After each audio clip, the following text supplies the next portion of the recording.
Yo tengo el honor de coordinar la Comisión Nacional de Enlace del Consejo Centroamericano de Acreditación, una comisión en la cual estamos trabajando 11 organizaciones, tanto universidades públicas como privadas, entes rectores como el CONARE, UNIRI, CONESUB y la Federación de Colegios Profesionales, para efectos de contribuir con nuestro esfuerzo conjunto para el análisis y la discusión de tópicos de interés que nos ayuden a el aseguramiento de la calidad en el ámbito académico de los programas universitarios.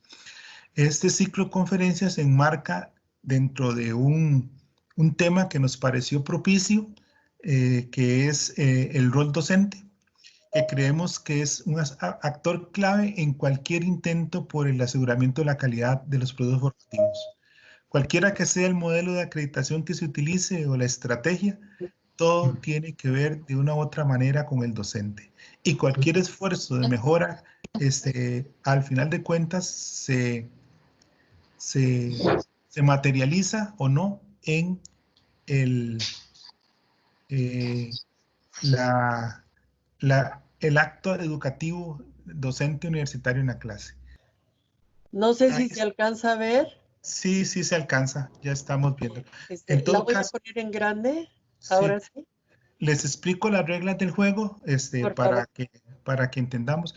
Doña Guillermina va a hacer su presentación después de que don Jonathan González de la Universidad Santa Paula nos haga una presentación de la hoja de vida, breve presentación de la hoja de vida de doña Guillermina. Posteriormente de su presentación, ustedes pueden, o en el transcurso de la misma, pueden ir haciendo sus preguntas utilizando el chat.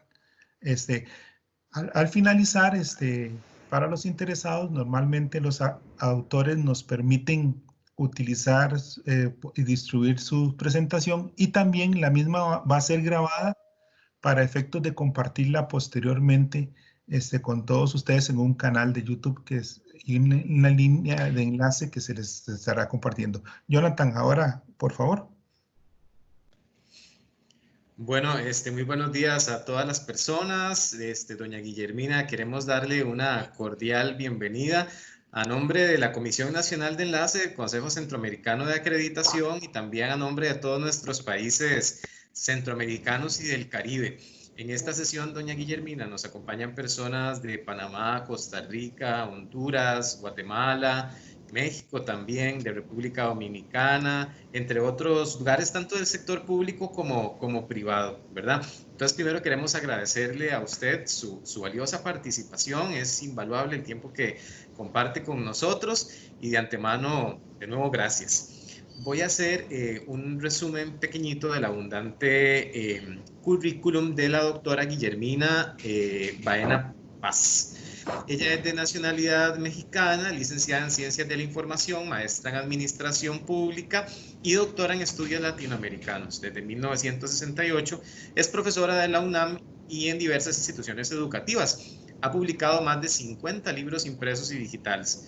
Coordina el Seminario de Estudios Prospectivos de la UNAM desde 2004 y ha sido invitada a congresos, eventos y cursos sobre prospectiva en 16 países, entre los cuales se encuentra Rumanía, Estados Unidos, Guatemala, Perú, Brasil, Nicaragua, Cuba, Ecuador y diversos lugares de México.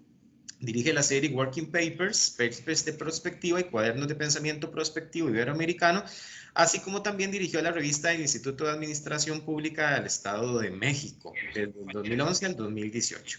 Cuenta con una abundante publicación científica y diversos proyectos, entre los cuales destaca el proyecto digital Biblioteca Humana, donde se consultan personas, no libros, ¿verdad? Es fundadora de la Confederación de Redes de Prospectiva del 2016, ahora conocida como Proyecto CITEP. Recibió un diploma por los 50 años de servicios académicos en el 2018 en la UNAM y recibió un reconocimiento al mérito universitario por sus 50 años de labor académica en 2019, también por la UNAM. Muchísimas gracias, doctora, por estar con nosotros. Bienvenida y estamos para escuchar. Al contrario, muchísimas gracias a ustedes por su invitación y es una maravilla poder compartir experiencias. Es lo único que le agradezco a estos instrumentos digitales porque lo demás, como dice Daniel, estábamos aprendiendo todos, efectivamente. Muy bien, vamos a platicar un poco sobre esta parte de la formación prospectiva para la docencia universitaria. Efectivamente, a partir de esta pandemia ya nada será igual. No vamos a regresar a ningún pasado conocido. Estamos viviendo una situación posnormal. Habíamos advertido que ya habíamos llegado a tiempos posnormales y que pues no los habíamos asimilado de manera intensa como ahora a través de esta pandemia. Esta situación nos ha mostrado lo que no funciona, lo que no es agradable y lo que es incómodo, pero también descubrió cosas de las que no habíamos hecho conciencia. Incluso nos ha hecho pensar que la normalidad que vivíamos era nuestro problema. Entonces, ¿a qué nueva normalidad vamos a regresar? Tenemos que ver en lo que ha pasado la gran oportunidad de construir, de aprender, desaprender y reaprender. Sin duda, entonces, la educación va a ser fundamental para poder construir un mundo mejor. La pandemia nos demostró cuán frágiles y fragmentados estamos como humanidad.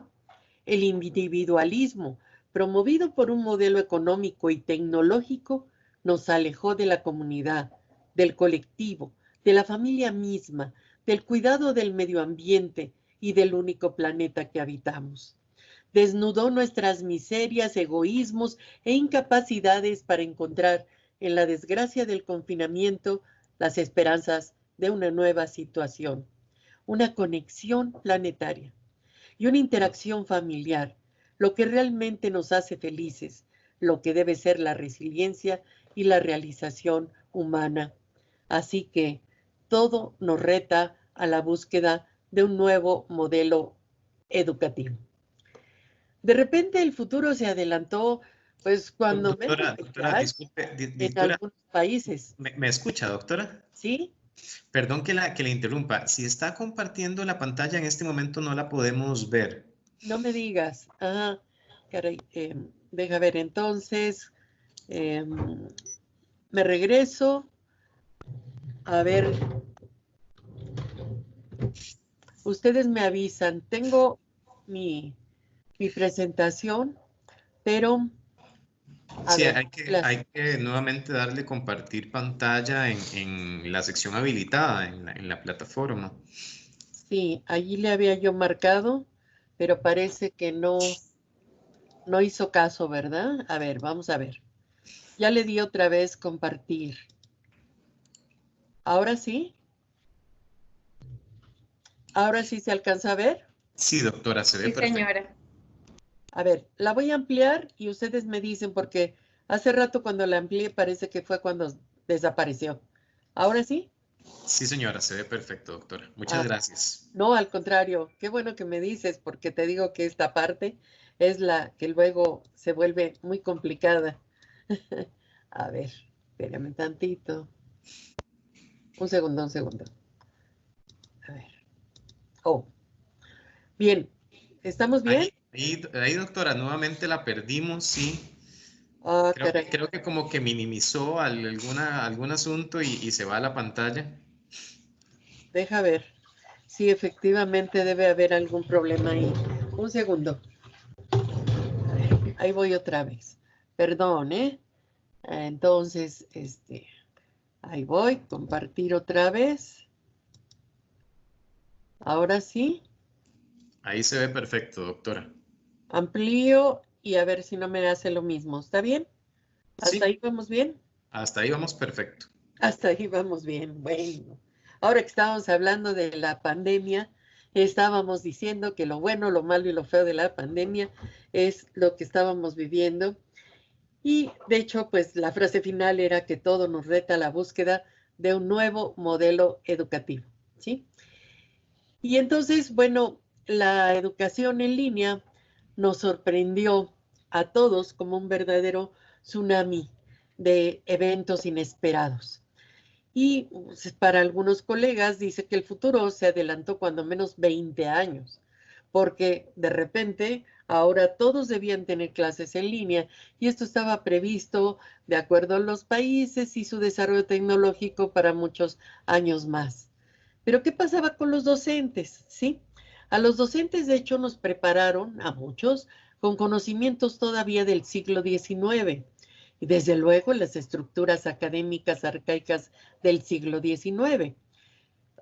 Aunque estudiamos en el siglo XX, de repente la duda era enfrentar el siglo XXI así, de repente. Somos producto del pasado, pero proyecto del futuro. Bueno, los alumnos ya incursionaban en las tecnologías, sí, con sus celulares. Muchas veces, y como docentes seguro tuvieron esa sensación de que daban clase a los celulares, ¿no? Y claro, pero también ellos fueron sorprendidos con las clases en línea, porque no estaban acostumbrados a utilizar la tecnología para clases, sino para entretenimiento. Y además cuentan que no tenían equipo de cómputo, sus padres lo ocupaban para el trabajo en casa, sus hermanos también tomaban clase y muchas veces decían que tenían que hacer fila o negociar quién entraba a la clase.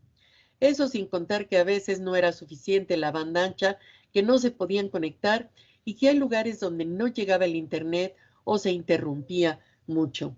La situación se volvía caótica.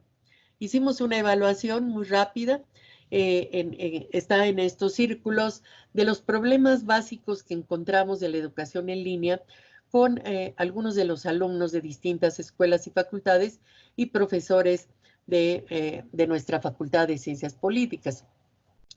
Los alumnos obviamente decían que carecían de dispositivos propios, problemas de tecnología, la calidad del internet que no llegaba al lugar y banda ancha insuficiente. No a todos, nuestra ciudad es enorme y entonces no en todos los lugares llega y llega adecuadamente. Y para colmo, cuando ya los que tenían internet no habían pagado, tenían que pagar el internet o la impresora para sus trabajos. Otro punto muy importante que revelaban es que no había espacio en su casa. Había demasiados ruidos, movimiento familiar, la computadora pues estaba o en el comedor o en la sala y entonces era muy difícil conectarse. Luego decían que los horarios de clase se les encimaban. Como decían los profesores, están todo el día en su casa, pues entonces, por favor, a la hora que se le ocurría al profesor, daba la clase, o a la hora que se le ocurría al profesor, mandaba exámenes a las 11 de la noche y les decía a las 8 de la mañana del otro día, ya quiero que estén ese examen resuelto. Y obviamente empezaron a sentir una carga de trabajo excesiva. ¿Sí? Un alumno decía, llegan los profesores, me dan lecturas y esto es carga bíblica de lecturas. Tenían también muchos problemas para manejar sus trabajos en las presentaciones. No estaban acostumbrados a ello tampoco. Y desde luego, algo tremendo era la ausencia de las prácticas profesionales. Decía una chica de la escuela de enfermería, dice, iba yo a entrar a las prácticas de a ver las cirugías, hacer las curaciones y así pues, no se puede en línea. Y después también manejaban que era muy difícil organizarse en tiempos y con los trabajos. Y venían todos estos procesos y problemas mentales, fatiga, estrés, desvelos, descontrol, nostalgia, decepción y angustia. Pasaban por todas estas situaciones de modo simultáneo.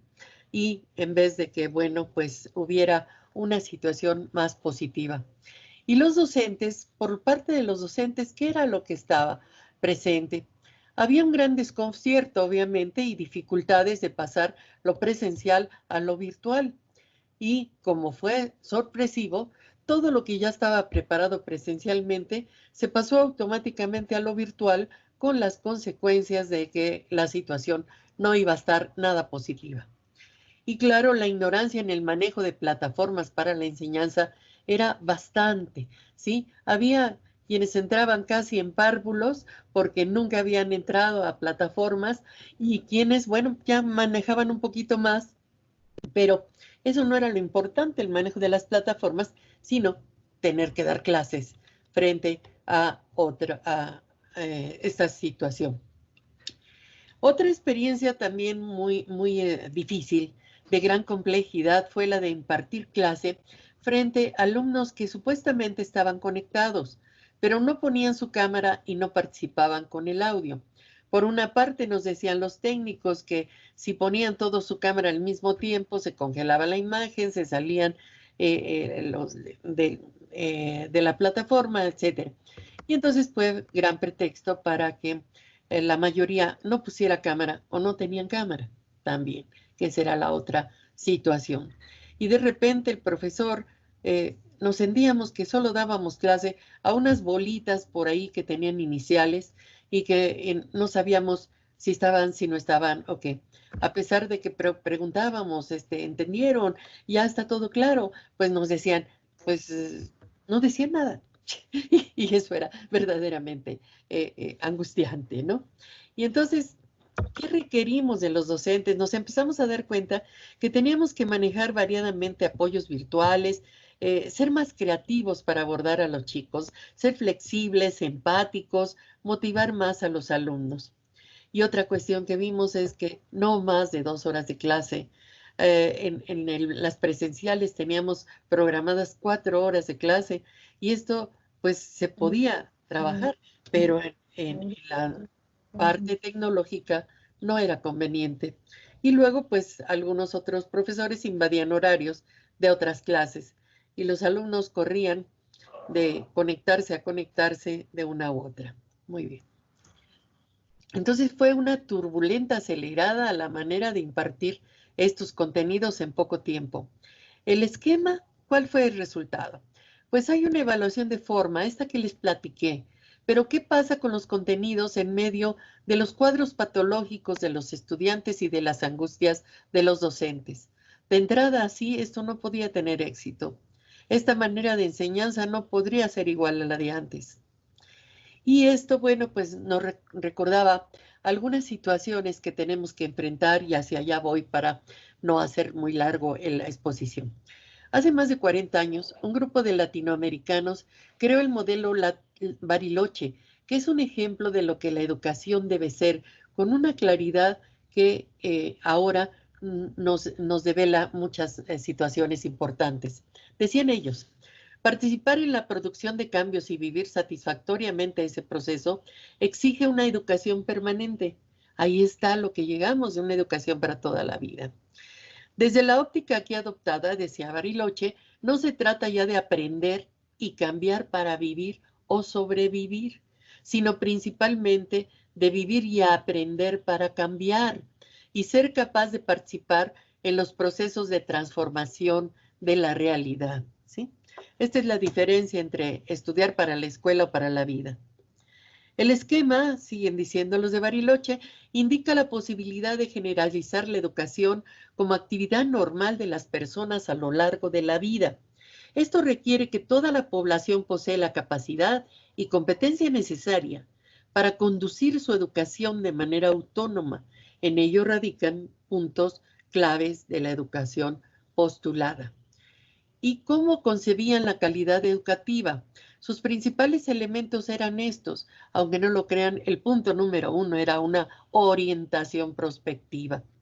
El punto número 2, una relevancia individual y social. El 3, una inserción nacional y una proyección planetaria. El 4, eficaz para el pleno dominio de la comunicación. Habilidades blandas. El 5, orientada hacia el logro de una generalizada calidad de vida. Y 6, orientada hacia una educación liberadora. Y 7, dirigida hacia la igualdad de oportunidades. Creo que estos elementos en este momento son claves para lo que estamos reflexionando. Bien, la perspectiva de la educación entonces es en el ahora, no es en el entonces. Es acerca de la nación, es cómo la definimos ahora, cómo nos vemos a nosotros mismos, cómo entendemos el futuro.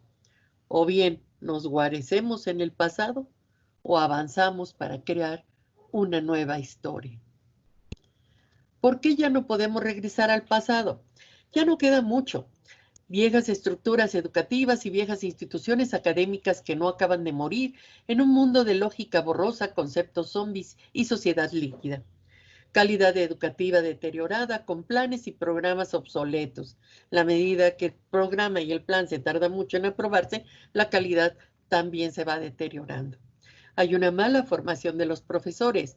No alcanzamos a la realidad, no estamos corriendo lo suficiente. Las consecuencias: profesionales mal preparados, subempleados, sin aspiraciones más allá de ser técnicos o maquiladores.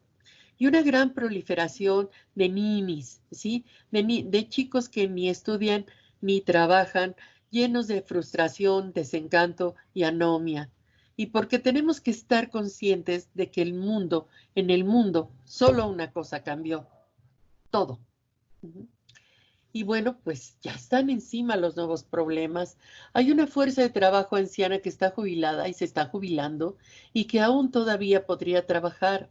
La globalización necesita personas con talento para trabajar en diferentes lugares, profesionales que se especialicen en el cuidado del medio ambiente, el trabajo virtual, la capacitación en servicios especializados para industrias y empresas, el impacto y el dominio de las tecnologías y además el conocimiento y las ganas de resolver los problemas específicos de cada país.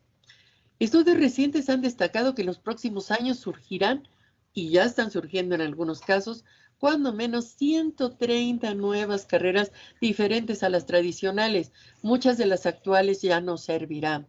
Las nuevas carreras son urgentes porque es terrible darnos cuenta que estamos impartiendo una carrera que ya no existe, que ya no sirve. Algunos ejemplos de los trabajos en el futuro dentro de los siguientes 20 años. No los leo todos.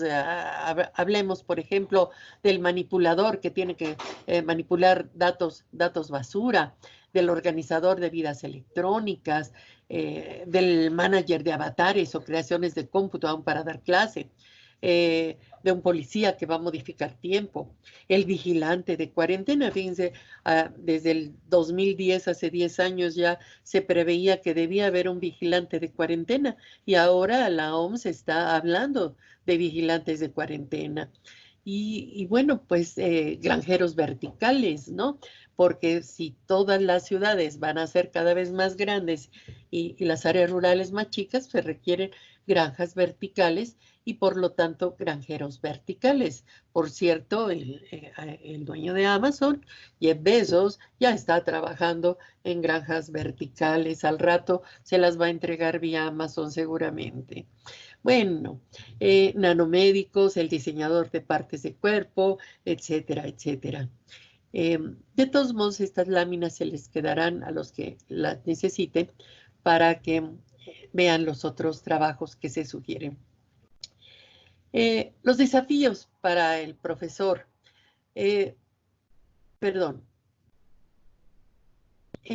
Yo creo que como profesores vamos a tener que tener una visión nueva, ser neoprofesores. ¿Por qué? Porque ya de por sí tenemos neoalumnos que aprenden contenidos e información en las nuevas tecnologías. Así vamos a tener que destacar de manera preponderante el papel del profesor, que desde luego debe continuar involucrándose emotivamente con el grupo y con sus alumnos. Ojo, emotivamente. Lo cual puede hacer si le gusta lo que hace. Es lo que llaman eros pedagógico. Pero eso implica un neoprofesor, con características diferentes, que sepa conducir metodológicamente el aprendizaje, que sepa desarrollar inteligencias múltiples, propiciar situaciones de salud física y socioemocional, aprender junto a las mejores formas de usar la tecnología y conducir hacia la problematización y propuesta de soluciones a los eventos que se presenten. Ni más ni menos, nuevas labores para las cuales no estamos preparados. ¿Por qué? Porque ya no se trata solo de contenidos.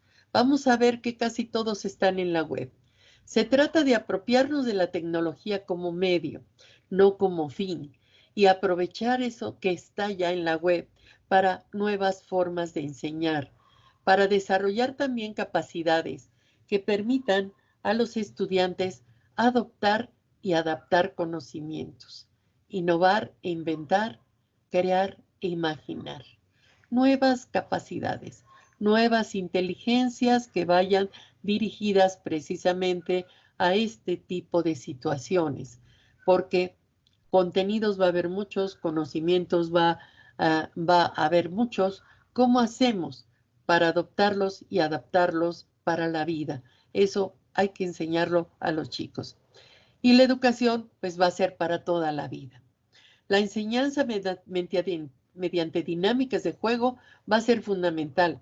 Si no, se nos van a aburrir a los primeros 10 minutos que les estemos platicando a través de una clase presencia virtual.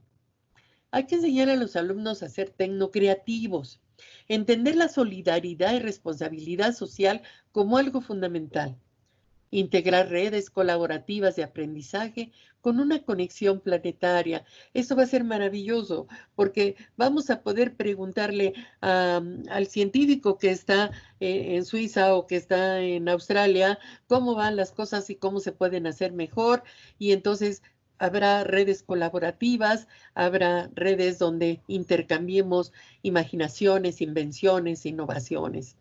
El aprendizaje colectivo y compartido será clave para la realización humana a través también de la convergencia de saberes. Ser lo suficientemente humildes como para entender que el conocimiento científico no es el único, que hay un conjunto de saberes de los cuales podemos aprender también y lograr una cooperación global y un intercambio de experiencias para construcción de futuros. Y bueno, pues ahí está, por ejemplo, un ejemplo de todo lo que hay en las nuevas tecnologías y las modalidades de enseñanza. Pero todavía tenemos otros problemas cuando el futuro de las máquinas nos alcance.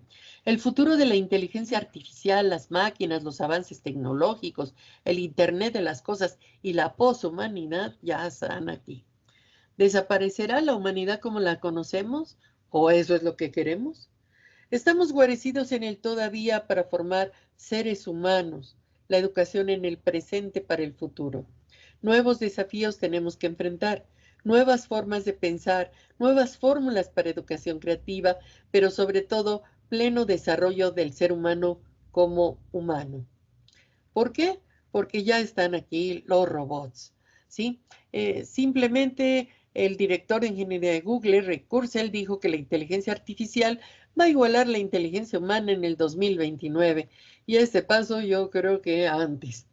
Y ustedes recordarán que hay grandes cambios en tecnología y se están sustituyendo los empleos por robots. Prácticamente se van a dar empleos para 5 millones de robots y solo para 2 millones de personas. El Washington Post puso en marcha sus software robots redactores en los Juegos Olímpicos del 2016 y los robots hacían las notas y no solo con números, sino hacían historias contextualizadas y bien redactadas. El Le Monde también estrenó sus robots periodistas. Así es que, ojo, la carrera de periodismo. Y los bots y los algoritmos que saben todo de nosotros, ups, ya tenemos más problemas todavía. Entonces, nos enfrentamos a las fortalezas humanas contra las fortalezas que hemos creado para las máquinas. La fortaleza de la mente humana es su flexibilidad, la capacidad de procesar e integrar muchos tipos de información para realizar una tarea compleja. Las fortalezas de las computadoras son velocidad y precisión, no flexibilidad. Y las computadoras son mejores en tareas donde las reglas de lógica, una estadística modelo, ponen un camino a una solución. La computadora entonces sustituye el trabajo en tareas específicas y no en todo el trabajo. ¿Qué nos queda entonces? ¿Hacia dónde educamos?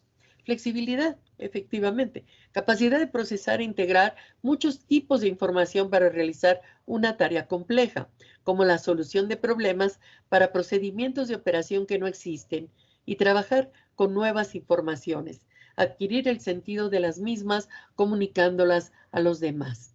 Cada año las computadoras van a ser más sencillas, más rápidas, mejores y más poderosas. ¿Y nosotros? ¿Vamos a agregar más años a la educación o vamos a dar una educación cada vez mejor que capacite en habilidades que no pueden hacer las máquinas? Entonces, ya no más diagnósticos, por favor, que se queden en avisar que vamos a chocar con un iceberg. Eso ya lo sabemos. Lo que tenemos que hacer es enfrentarlo y evitar la colisión. Para eso sirve la prospectiva, para hacernos comprender que en la acción podemos enfrentar los cambios. Pero ¿a qué estamos dispuestos los docentes? ¿A volver a empezar? Tenemos que reaprender, desaprender de manera diferente a como nos enseñaron, romper paradigmas, cambiar la forma de pensar, la actitud, la manera de preguntar, de investigar, de mirar, salirnos de la caja, reorganizar toda la vida académica alrededor de lo nuevo, lo actual, lo que nos mueve a diario, lo que nos reta. Eso se llama inteligencia prospectiva. Eso es lo que hace la prospectiva cuando empieza a trabajar con una visión diferente. Y entonces, ¿por qué no empezamos? Dejemos la parálisis por análisis y diseñemos estrategias educativas para avanzar con visiones que planteen cambios radicales, formación integral del ser humano, convenios y alianzas con instituciones nacionales e internacionales para vincularnos con la realidad y hasta obtener recursos financieros adicionales. Hay que formar a los profesores de manera continua en la práctica, con investigaciones que enfrenten a los estudiantes tanto a formarse con calidad como a enfrentar los problemas que la sociedad demanda con soluciones satisfactorias. Tenemos todo para crear una propuesta. Tenemos elementos, conocimientos y experiencias para hacer un nuevo modelo educativo o varios modelos educativos de acuerdo a regiones y países.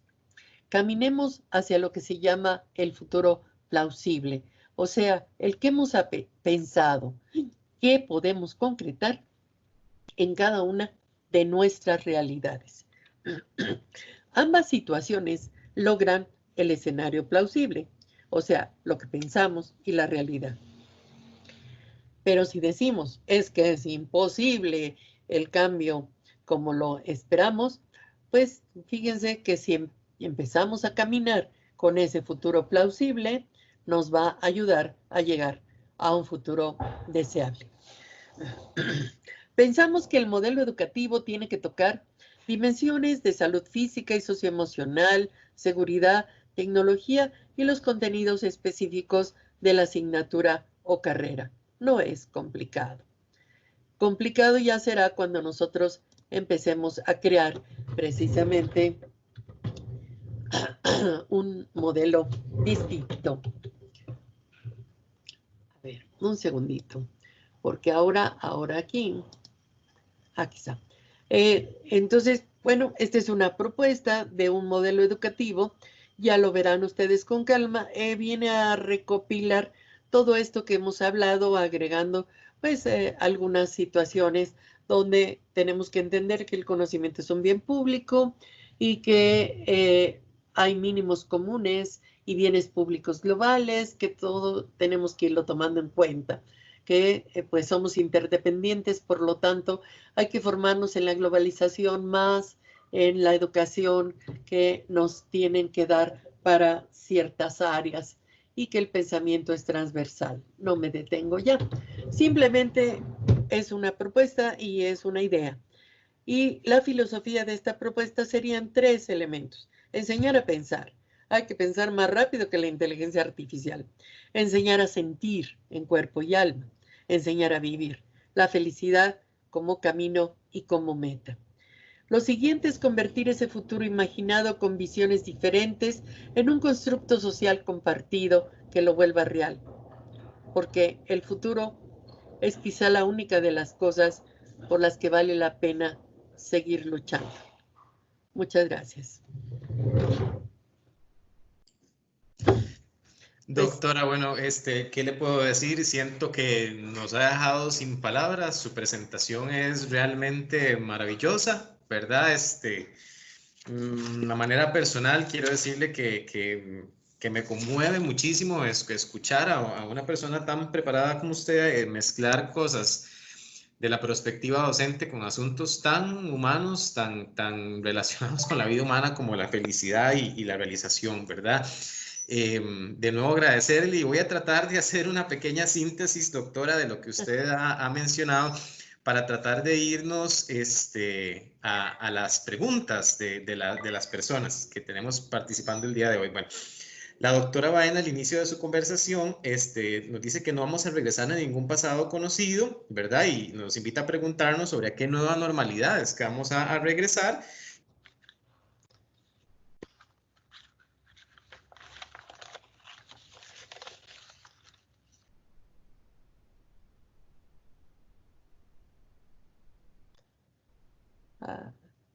A ver, ¿y yo perdí a Jonathan o es que se fue el audio? Yo creo que lo perdimos todos. Ah, se quedó colgado. Sí, se quedó como congelada el asunto. Sí, se quedó. Lo impresionó mucho su presentación, doña Guillermina. Lo dejó congelado. Voy a tratar de, mientras él logra volver a unírsenos, de ir revisando cuáles son las preguntas en el orden en que aparecieron, sí, para poder ir avanzando en eso mientras Jonathan soluciona su problema. de audio, claro. No era mi función, pero en esta de ir más allá, más rápido que la inteligencia artificial, voy a tratar de buscar yo, ¿cómo se llama? Las preguntas que nuestro amable auditorio nos está haciendo. Sí. Hay una primera intervención que nos hace Jaime Fornaguera. Dice, los elementos de Bariloche deberían ser los que primen. Pero ¿cómo considera usted que se pueda lograr esto? Al tiempo que se trata, bueno, ya Jonathan está ingresando de nuevo, de castigar los sistemas educativos públicos reduciendo presupuesto, por ejemplo, y en ciertos casos usando la pandemia como una justificación para la toma de decisiones en nuestra educación. Neoprofesores para construir o ayudar a construir el cambio. Jonathan, disculpe que me lamentara, pero se nos fuiste, entonces... estoy tomando el primer comentario. No sé si terminamos la síntesis. Sí, por favor. Sí, muchas gracias. Disculpen el breve fallo técnico que acabo de experimentar. Bueno, retomaba un poquitito y decía que la doctora nos decía que el futuro se adelantó al menos 20 años, ¿verdad? Donde estamos viviendo una realidad de que somos docentes, pero preparados con contenidos del siglo XIX, ¿verdad? No podríamos ser un producto del pasado, pensándonos en un proyecto del futuro, ¿verdad? En este tema, la doctora nos repasa algunos de los retos prácticos de la educación en línea, viéndonos en términos de infraestructura, el tema de acceso al Internet, las cargas de trabajo para los estudiantes, ¿verdad? Y la preocupación que existe tanto en docentes y estudiantes por este momento turbulento. Yo quisiera destacar una pregunta que nos hace la doctora, que es, ¿qué pasa con los contenidos en medio de esta crisis, verdad? Eso de alguna manera no puede ser exitoso, nos dice la doctora en su presentación y nos habla del modelo Bariloche, ¿verdad? Donde se vive y aprende para cambiar y ser capaz de participar en procesos transformadores de la realidad, con orientación perspectiva, con responsabilidad individual y social, con conciencia nacional y proyección planetaria, sin olvidar el tema de la comunicación y la calidad de vida, ¿verdad? Algo que nos dice la doctora que es muy, muy importante es la prospección educativa en el ahora, ¿verdad? Y nos brinda justificaciones de por qué no regresar al pasado. Yo quisiera como destacar la importancia que esto tiene. Parece que desde lo que la doctora nos plantea, el pasado no era para nada prometedor, inclusive nos habla de algún tema burocrático en nuestras instituciones de educación superior que hace que las cosas no cambien a un ritmo positivo. Y nos comenta de los nuevos retos que tenemos en temas de ambiente, de personas adultas mayores, las ganas de resolver problemas, eso me llamó muchísimo la atención. Cómo nuestro papel ahora en educación superior también tiene que ser incentivar las ganas de querer resolver problemas nacionales, ¿verdad? Recordando que nuestros nuevos alumnos requieren nuevos profesores, neoprofesores, donde vincularse emotivamente en el eros pedagógico resulta un asunto tan importante para el docente, porque si logra disfrutar y que le gusta lo que está haciendo, logrará esa vinculación emotiva. Nos dice la doctora que la perspectiva no es un tema de contenidos, ¿verdad? Que la tecnología no se debe valorar como un medio ¿verdad? Que la tecnología debe valorarse, perdón, como un medio y no como un fin, ¿verdad?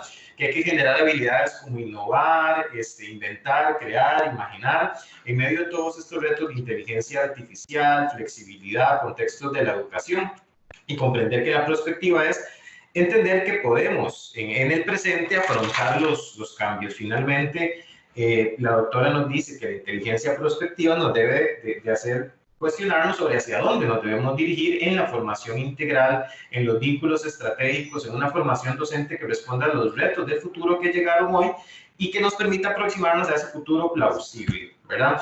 En nuevos modelos educativos que procuren el bienestar físico, socioemocional, de seguridad y de tecnología de las personas, reconociendo, y eso es un asunto muy importante, que el conocimiento es un bien público, ¿verdad?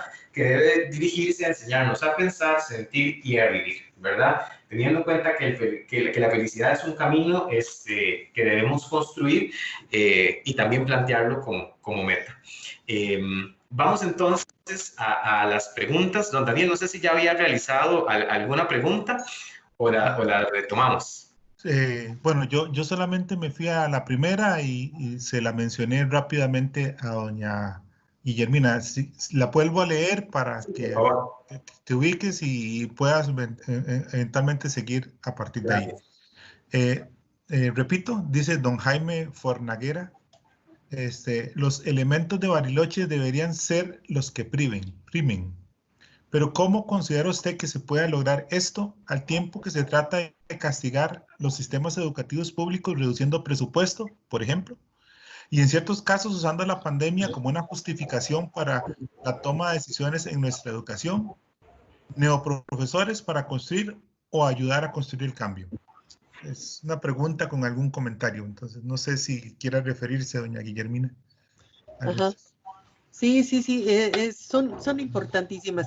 Es esta parte donde uno dice, bueno, no se puede hacer nada, ya nos cortaron el presupuesto, vámonos, ¿no? Es la parte final de la exposición, precisamente, yo ponía, bueno, ¿qué vamos a hacer? Ya, digamos, el diagnóstico lo tenemos.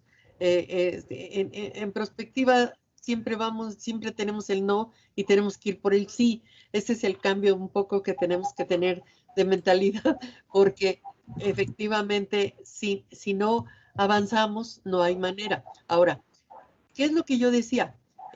Hablaba yo de dos tipos de futuro, el que llamo el futuro plausible y el futuro posible. El futuro plausible es aquel que, bueno, nosotros tenemos todos los elementos, queremos hacer una educación de calidad que se parezca a algunas líneas importantísimas que marcó, por ejemplo, el modelo Bariloche, pero no hay presupuesto. Entonces, lo que pensamos y lo que está en la realidad son dos situaciones que tenemos que conciliar, que tenemos que ver cómo integramos. Entonces, ¿cómo le hacemos? Bueno, ¿qué es lo que sí tenemos y que nos puede llevar a descubrir cosas que pueden ir venciendo inclusive los problemas de presupuesto, hacer el futuro posible? Bueno, pues por ejemplo, a través de las redes podemos trabajar con algunas universidades de fuera, nacionales, internacionales, ir manejando esta parte de la calidad, pidiendo que se prepare profesores, haciendo eventos, conferencias. O sea, las posibilidades tecnológicas no tienen allí tanto problema del presupuesto como decir, ahora necesitamos que construyan o tal cual infraestructura, etcétera. Tenemos que ser como más selectivos en esto, ¿sí? Y aquí también es un poco, alguien decía, bueno, la inteligencia emocional, ¿cómo va? La inteligencia artificial, ¿cómo le hacemos para pensar más rápido que la inteligencia artificial? Bueno, es que nosotros pensamos la inteligencia artificial, por lo tanto tenemos que pensar cómo hacer más rápido, cómo pensar más rápido que la inteligencia artificial.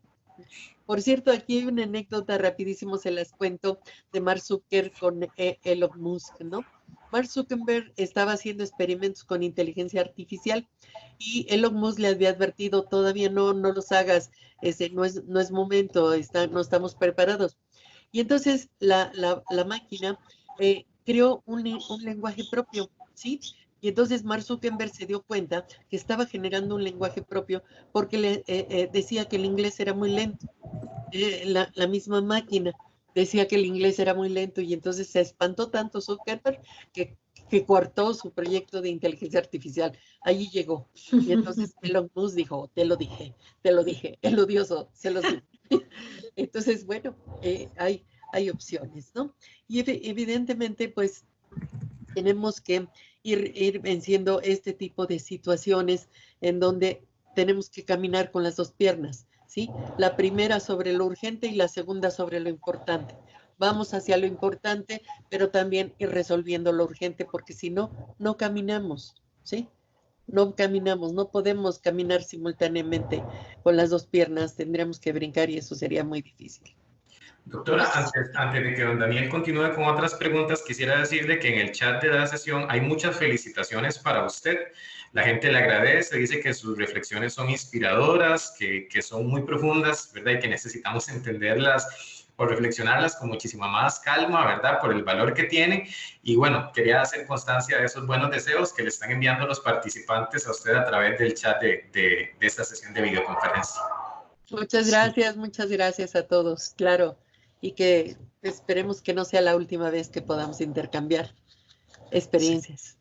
No, Sí, había otras preguntas, ¿verdad? Claro, claro. o bastantes preguntas. Es interesante cómo estamos aprendiendo ahora mismo de cómo manejar la tecnología ante problemas que suceden de fallos y cosas por el estilo. Entonces voy a permitirme leer la siguiente pregunta que me aparece a mí en el chat. Dice, pensar más rápido que la inteligencia artificial. Muy interesante, pero ¿cómo lo hacemos? Es una pregunta que nos hace Eugenia Pérez.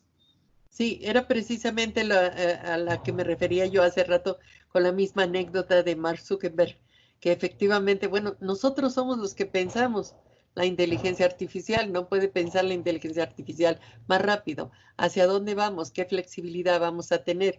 ¿O queremos ese mundo de terror que a veces nos cuentan los cineastas en Yo Robot y cosas donde efectivamente son los robots los que van avanzando? Hay mucho avance en esta tecnología, pero somos los seres humanos los que la estamos creando. Tenemos que pensar más rápido que ellos, ¿sí? Digamos, sería una primera tentativa respuesta. No sé si tengamos otra pregunta. Sí, de hecho, doña Guillermina, tenemos una hemorragia de preguntas.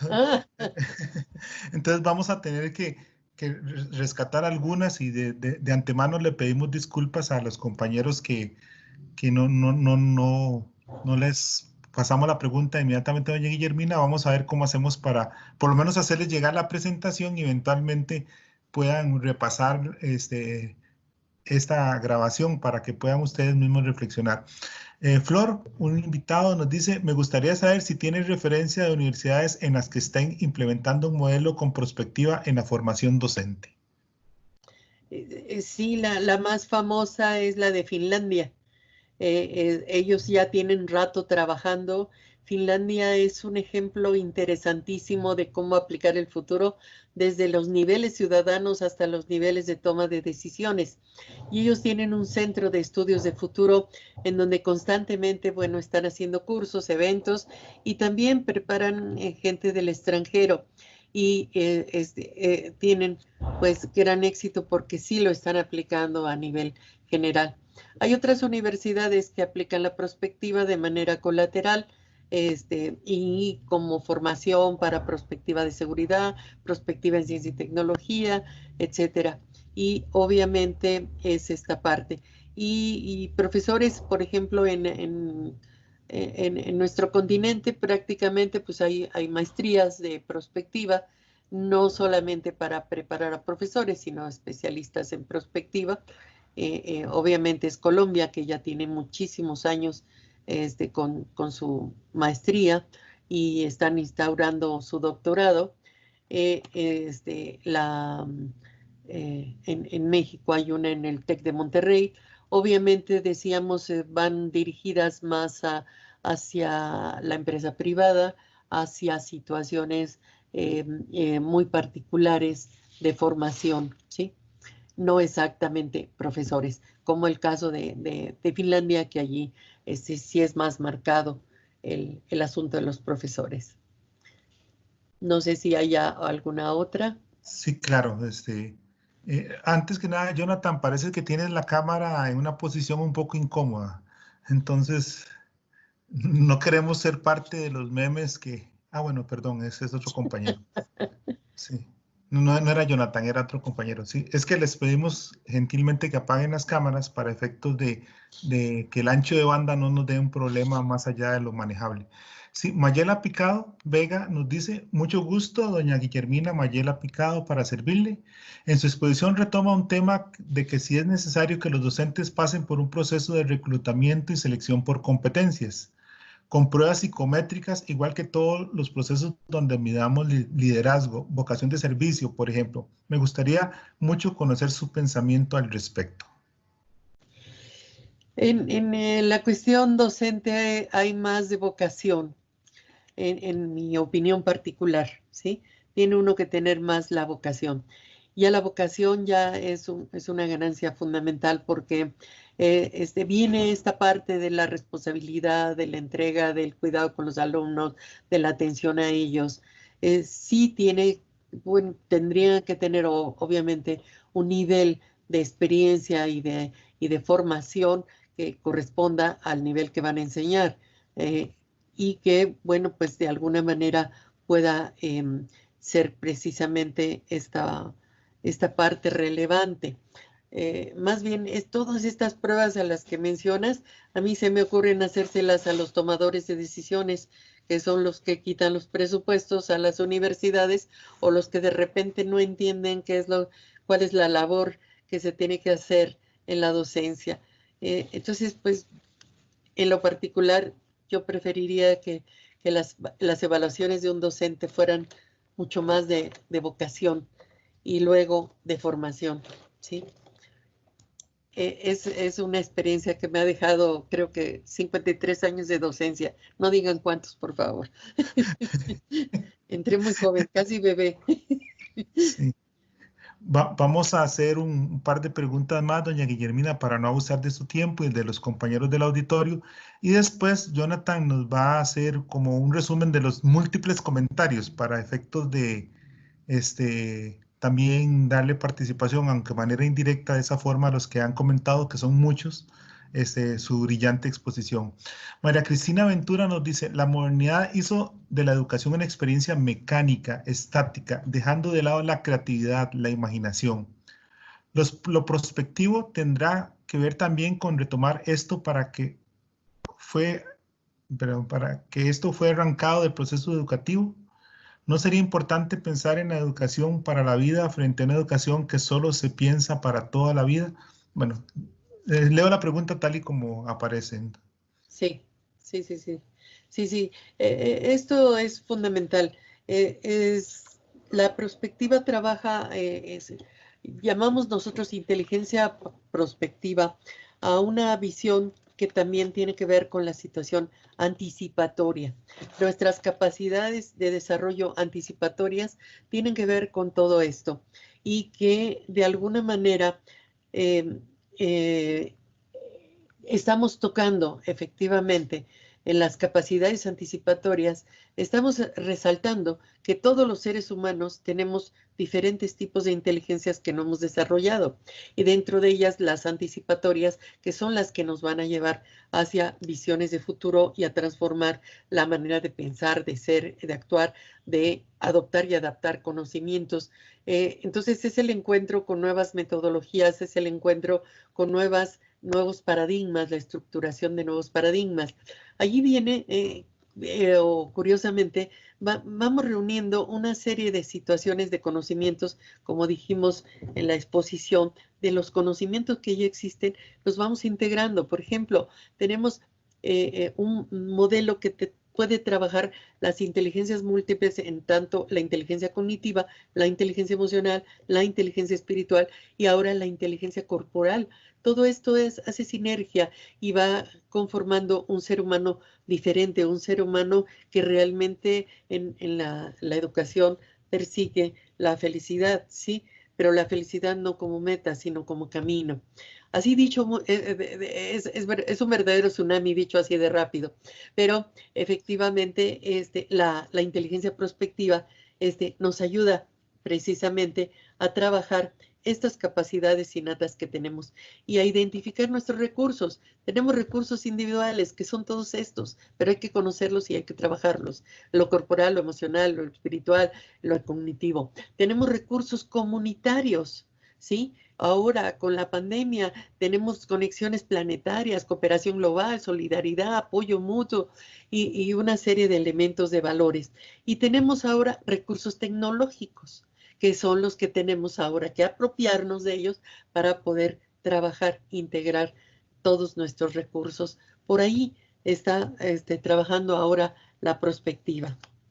Sí, bueno, nuestro compromiso ha sido de tomar de su valioso tiempo solo 1 hora, entonces estamos cumpliéndolo. Entonces Jonathan nos va a hacer una síntesis de algunos comentarios, pero no antes, sin antes señalarles que la compañera Elciana Guido, que nos da gentilmente su correo, elciana.guido@ucr.ac.cr, nos dice que nos puede compartir la declaración de Bariloche, para efectos de aquellos que quieran profundizar en este aspecto. Pero Jonathan, ahora, por favor, si nos hace una síntesis de los comentarios para dar por finalizada la...